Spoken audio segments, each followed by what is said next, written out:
Hi y'all, and welcome back to my channel. And with a bare face because it is hotter than Satan's ballsack up in this room area. For those of you who don't know, my parents have just one AC unit, which is up in the kitchen, which is very far away from my little room here where I film. So as such, you're gonna get a lot of bare-faced content from me because of the heat, as well as I'm gonna be going cross-country road tripping to visit family with my parents, so I won't exactly have access to the most pristine filming environment. And you're gonna hear the fan over here because I will reiterate Satan's ballsack. If that gets me demonetized, I don't even care anymore at this point. This is where we are at right now. And where we are at is filming what is going to be a disgustingly outdated anti-haul. Every single thing on this list, y'all are gonna be like, snooze.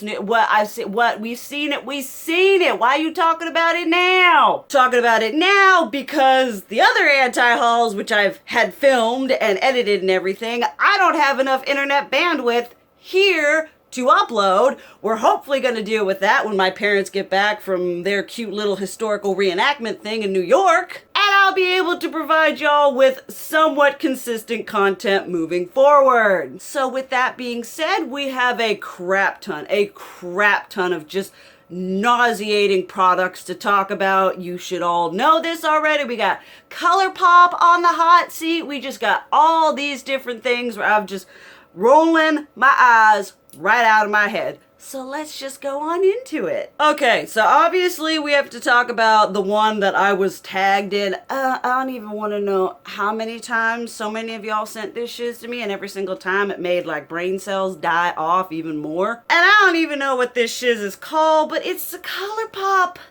Electric collection. Those little 5-pan palettes that they were doing, and they were like, I mean, this company, we've talked about it months ago, back when I was still in Tennessee. This company, Colourpop, is obsessed with taking pop of color and just jacking that shiz to Jesus and taking it to a new level in all of the wrong ways. And so they were like, all right, what do people need? We haven't done neon pop of color. All right, how are we going to do a neon pop of color? And they were like, we're going to take these 5-pan palettes, or maybe 6, I don't know, little palettes. And we're going to put the basicest, that's not even a word, the most basic of basic, brown, just nude eyeshadows. There is no, oh, it's warm or it's cool toned, or maybe it is and I don't know. I really stopped caring after I saw it once. We're gonna take just these 5 or these whatever neutral eyeshadow. We're gonna put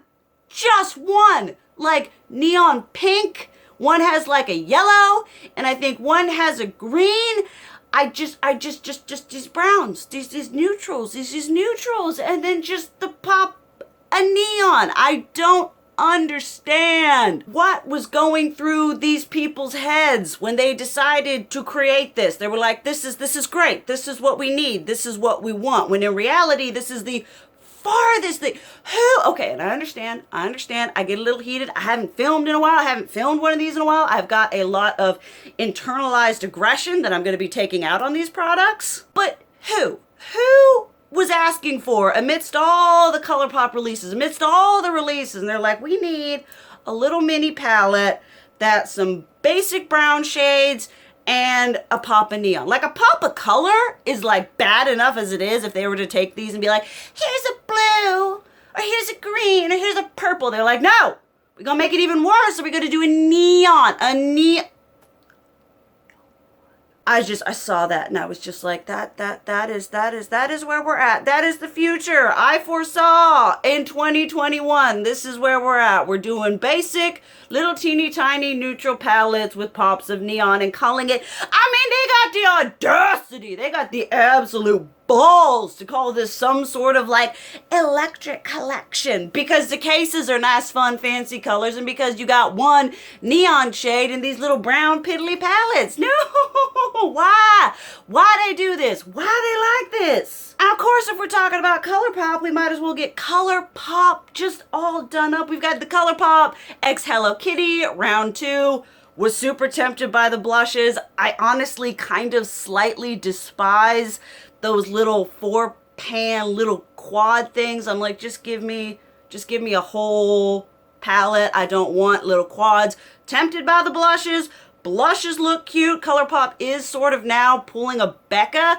I think I saw, it was either on Instagram or TikTok, probably TikTok, because that's my social media of choice right now. And it showed like all the recent, these like collabs and all the blushes, that basically the Sailor Moon ones, the Lizzie McGuire ones, the Hello Kitty ones, the Animal Crossing ones, they basically all look the same, which, you know, I kind of agree with, but still tempted by them nonetheless. I like the aesthetic of this one a little bit more. It's a little bit punchier, a little bit catchier, a little bit brighter, more vivid.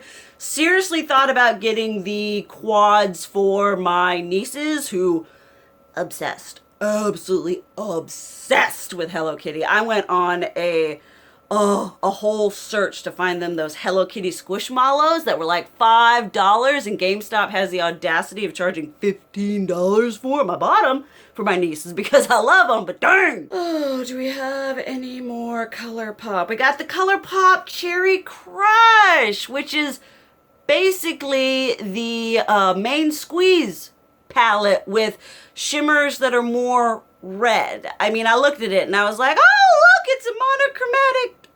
They took the main squeeze palette and they popped out a couple shades and put a little something different in there and said, behold, it's a new concept. No, it's not.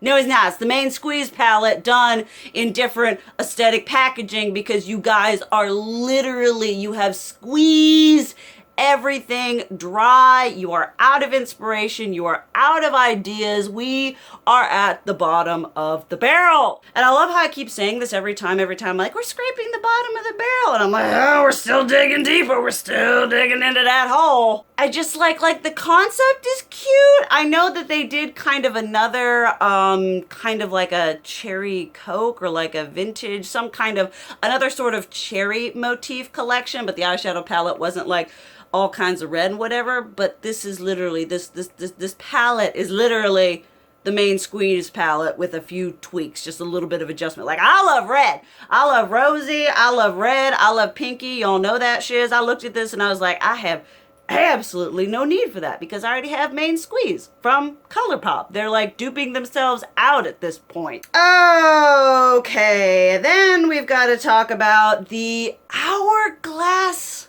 Singles. I must admit, I am back in the day when I started YouTube and I started my beauty journey. I was like, oh, I need all the Hourglass. I need the finishing powders. I need the highlighters. I need the blushes. I was completely convinced that my beauty life was not going to be fulfilled unless I had a ridiculously overpriced product by this company. And I had a lot.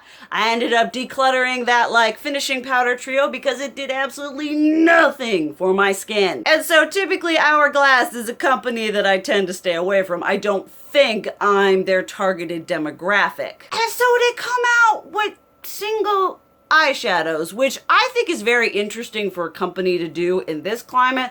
I've talked about it when Urban Decay did it. I've talked about it when Dose of Colors did it.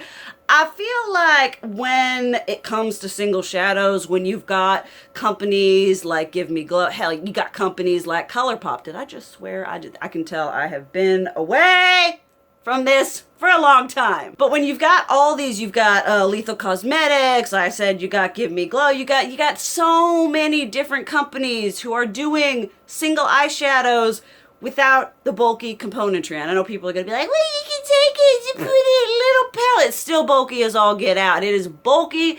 It is overpriced for what you are getting. I mean, I don't know what the price point are on these. It's gonna be at least 24 bucks for a single eyeshadow, which, I mean, someone come get me on the day that I decide to spend $24 on a single eyeshadow, because I have gone off the deep end. I just think it's not a very, like I said, single eyeshadows, especially at the price point Hourglass is going to have them at, is just something that isn't very viable, at least to me. I mean, the colors didn't look very revolutionary. Like I said, I'm not their demographic. This is probably like middle-aged, rich white lady who wants to do like 1 or 2 colors on her lids and that it. She's going to take an Estee Lauder pencil and do around the eyes, and she's going to do like a nice shimmer or maybe a purple if we're feeling a little bit extra bougie that day. It's just not something that I see really. And it looks odd. Does anyone look at the like dumb, stupid, like awkward postage stamp packaging that they do? I hate it. I absolutely hate it. I saw it and I was like, aesthetically, I hate it. You know, product wise, I hate it. Price point wise, I'm sure I'm gonna hate it. I just don't see an overpriced bougie Hourglass single customized make your own palette thing really being something that's got enough going for it that's gonna make it last on the market. It was a total, absolute just flop for me. I was like, everything about that looks awful to me. Maybe it's just me. If you have it and you love it, best eyeshadow formula ever created, let us know down below. Love hearing y'all's products. Love hearing y'all's thoughts about the products that I absolutely shiz on in these videos. Okay, then we need to talk about another one that is something that I would never buy. Not cruel. No, they are cruelty free. But we've got price point. This shiz is super expensive, and you might know what I'm talking about. Like I said, this is disgustingly, hideously outdated. But when I saw that Besame, which is a company I would love to purchase more from if they would do more collections along the lines of the not the Beauty and the Beast, the Sleeping Beauty one that they did. Love that blush palette. Love that eyeshadow palette. It's 2 of my absolute favorite products of all time. But they did like a I Love Lucy one. I think they may have done like a Minnie Mouse one. And it's just kind of, those aren't really my aesthetics, my things. You know, if they were to take the whole concept they did and be like, we are making, and they did do Snow White like before they did Sleeping Beauty. I'm so sorry I missed out on that shiz, but I'm not paying $200 for it on eBay. But if they were to, you know, take that concept, be like, oh, we're doing Beauty and the Beast, or oh, we're doing Cinderella, I would be all over that shiz. But what they did instead of doing that is they created these absolutely beautifully gorgeous, stunning collector compacts. Like, you look at these and you were like, yes, this is Disney princess realness. This is glorious. This is beautiful. It is very akin to those, maybe it's just a trend right now, but I remember Estee Lauder also did Disney princess compacts that were like $238 a piece, depending on the one you got, because they were like Swarovski crystal encrusted or some kind of shiz like that. These aren't Swarovski crystal encrusted, but they still are freakishly expensive. I think they're like around they're over $100. I think they're around the $150 mark, which for a compact, I think it's like a powder compact. I mean, I understand we're buying it for the compact, but dang, that powder better be absolutely fan-tucking-fastic. And so I looked this, and there's like the collector, Disney, bougie, rich person that I know I am not, that I look at this and I'm like, ooh, you know, I would be living out my best life dreams if I had the money to purchase this, but I absolutely do not have the money to purchase this. I think they're absolutely gorgeous.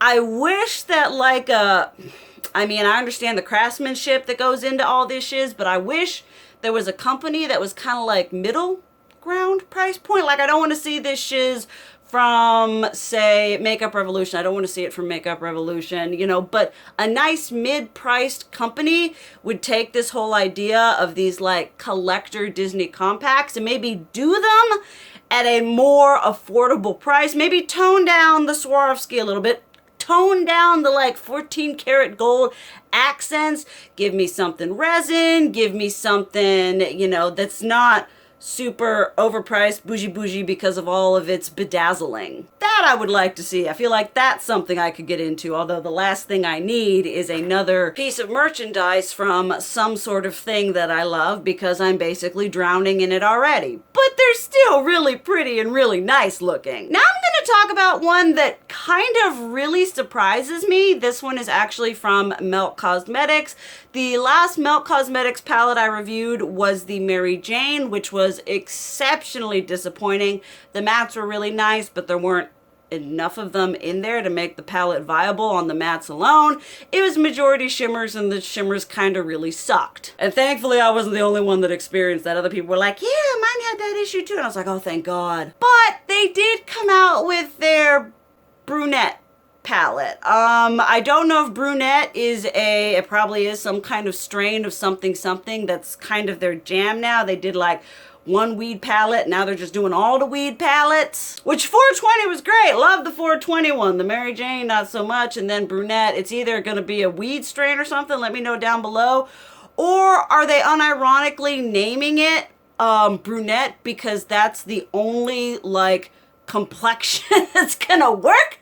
I mean, do you see the pastiness of the majority of this palette? Y'all know I am someone who enjoys a breadth, a width of color. I like seeing a nice variety from light to dark, and I like it when 80% of my palette isn't leaning on the pasty side. I like to have some dark, a nice selection of dark eyeshadows to really deepen up that look, if you know what I mean. I mean, this thing did absolutely nothing for me, just as a palette. Like, I mean, I was just really, I was like, Melt, what are you doing? Who's taken over your creative directory? Because this is not it. This is not what I have come to expect from you and have experienced from you from before. I'm just like, what is this? I mean, it's kind of like a rehashed, like lighter, pastier version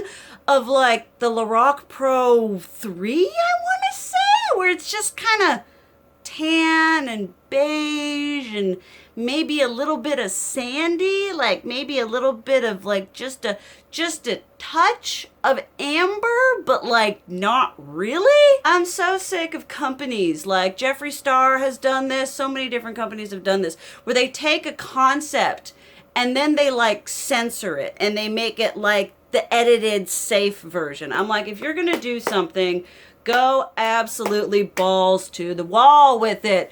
No looking back, no regrets, no nothing. Just take it and run with it. Jack that shiz to Jesus, but don't jack it the way that Colourpop does it, because the way Colourpop does it is a bunch of neutrals with a pop of neon. Don't do that, please. But it was just so underwhelming in so many ways. Like, Melt is a company, maybe was, that really, for me, was one that broke a lot of boundaries. They really kind of usurped Kat Von D. They kind of usurped Urban Decay in that, like, edgy, alternative, like, crazier makeup. You know, they did themes that were out-of-the-box colors, where it's deeper, it's darker, it's more grungy.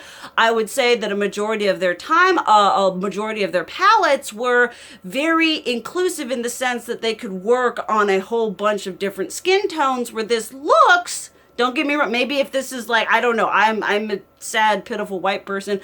I know nothing about the color, whatever, of those of the Deep Dark Delicious palette. And if this works on you, I don't know. I'm sorry. I don't have a degree in color theory. But I see this being all kinds of ashy and all kinds of not fun. It was just so pasty. Like, the majority of this palette was the epitome of pasty setting shade. There wasn't any depth, there wasn't any gradation, it wasn't inspired. It just looked kind of like a couple mattes and a couple shimmers thrown in there, and the shimmers are probably going to be awful, terrible, crumbly quality like the last palette. I mean, this is the first palette that by Melt that I've genuinely looked at from a completely just, forget that it's Melt, forget that it's whatever, and it did nothing for me. It was just not aesthetically pleasing. If Colourpop released this looks like something that like Kylie, or dare I say KKW Beauty, would release, it's just got nothing going for it. It was really, really disappointing and sad. I was like, ew, a Melt Cosmetics, never mind, abort. It was just not for me, but if this is your absolute shiznit, definitely let us know down below. If the quality is good, let me know, because I love Melt. I love them. When they do their quality just right, absolute perfection. I love it. But for however what, this is probably gonna be like 48, 58 or something like that. I ain't got the money for a pasty $48, $58 palette. Then if we're gonna talk about, KKW Beauty, I might as well talk about KKW Beauty. This is, that I have not purchased frivolous makeup in a very long time. I have been on the lowest of low buys. There have been releases that have happened that I've not been able to purchase. The Manny MUA, that I haven't been able to get the Kaleidos Flower Punk palette that I wanted to review. But that aside, that this is I feel like my reaction to this palette is a result of me not buying a lot of makeup and being, then therefore starved and interested in something that is even the slightest looking interesting. My English is very bad. But this is the KKW. I don't even know what this palette was released for. Probably summer, or I don't know. But, it has that nice, kind of edgy, kind of nice looking khaki green, which I'm sure I already have. If you guys know one thing, it's that I own a lot of green eyeshadow. But being as someone who owns a lot of green eyeshadow, I obviously adore green eyeshadow. So when I saw this, I was like, oh, that is probably the most attractive thing I've seen her come out with, or at least the most attractive to me in my mind and what I like for makeup, because it was this kind of like slightly nice looking collection of neutrals, and then you got the nice collection of neutrals. It was a nice assortment of matte. The matte to shimmer ratio was very nice, and then I have right in the middle on that bottom row is that ever so beautiful grungy khaki green color, which I probably have in my Sydney Grace Danny's Delight bundle. I probably have it in my Gemini palette. Probably have it in my 420 palette. Probably got it in a Give Me Glow single that I have. I got a lot of green, but ooh boy, when I saw that shiz and I was like, oh, a nice collection of boring neutrals, but with an interesting green. Because like for me, blue don't do it for me, purple don't do it, but if you do a palette with a pop of green, I'm at least paused to look at. I at least take a double take on that shiz. I can't remember which one it was. I think it was one of the Viseart ones I talked about where it had like a pop of green. One of y'all actually commented, you're like, now I actually kind of want it. And I was like, don't do it. Just buy you a single green. Buy you a single shimmery green and buy yourself, if you're going to buy Viseart, just buy one of the Grand Pros, okay? I promise you, worth every penny. Just buy you a nice shimmer to put in place of whatever that palette had. But it's funny because I just saw this and I was just like, oh, that's kind of cute. Oh, KKW Beauty. Ugh, the green's still cute though. The green is still cute. Okay, let's talk about another thing that I hate. I think this is the anti-haul. I decided I was gonna name it thanks, I hate it. Because that's really what I felt while I haven't been able to film. I've just been scrolling through Trend Mood and I've just been like, stop. Why are you doing this to me? And y'all know that I have issues with Makeup Revolution, more for its inconsistent quality than anything else, and also for the fact that it's one of the main offenders. Makeup Revolution and Colourpop are two of the main offenders, the affordable main offenders who like doing just a crap ton of intellectual property collaborations. They love doing, they're like, Friends? You like Friends? Here's some absolutely unrelated makeup that'll go with Friends. I remember they did the Nightmare Before Christmas. They're like, look at these big, giant, absolute vomit throw up of an eyeshadow palette, but gonna sell out and gonna be really, really covetable because it's Nightmare Before Christmas. And so, sort of as the Y2K early 2000s surge is happening across the internet, they were like, let's do a collaboration with Bratz, which, I'm down. I'll live for that aesthetic. But you look at it, and this is what I hate about Makeup Revolution. Instead of making a nice, concise collection that they're like, let's just focus on one theme.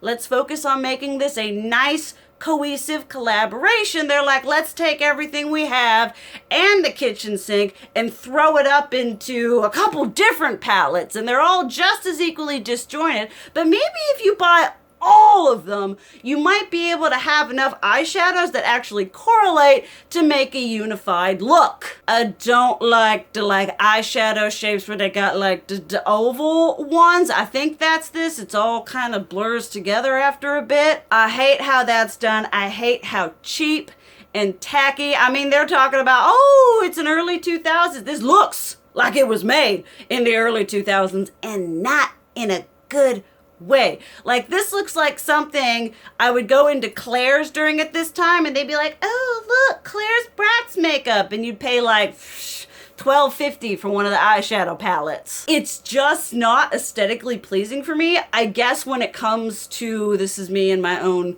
collector snobbery, I suppose. But when it comes to like collaborations, I feel like you could do just a little bit more than just like taking stock looking images and putting them on a palette and throwing a bunch of colors in there and being like, all right, it's good, we're sold, we got an aesthetic, it's right here. And it's just really not that well thought out, not that well executed, and it just looks cheap. But the problem I have with it the most is, even though it looks cheap, I can't vouch for the quality. People are probably still gonna be really, really freaking excited about it because it's Bratz, because it's a nod to nostalgia. I mean, I would absolutely lose my ever-living mind if a company that I liked were to be all like, I mean, could you imagine if Milk Cosmetics did a Monster High collaboration? Lose my mind. Ooh, or Black Moon Cosmetics. Oh, that would be fire. But this is absolutely not fire to me. This is, again, a lovely, shining example of a company who wants to bank on an intellectual, nostalgic thing that's trending right now. They do the bare minimum. They slap some nice imagery on it, and they sell it because it's this particular thing. It's just kind of become the norm. Like, I need to talk about, that would be a fun. Let me know if you guys would like to see a video where I discuss the evolution of like collaboration makeup. I feel like that would be a whole lot of shiz to uncover. Let me know. I could do that on the podcast channel or on this channel or on both. Let me know what y'all would like to see. But I am going to end it there.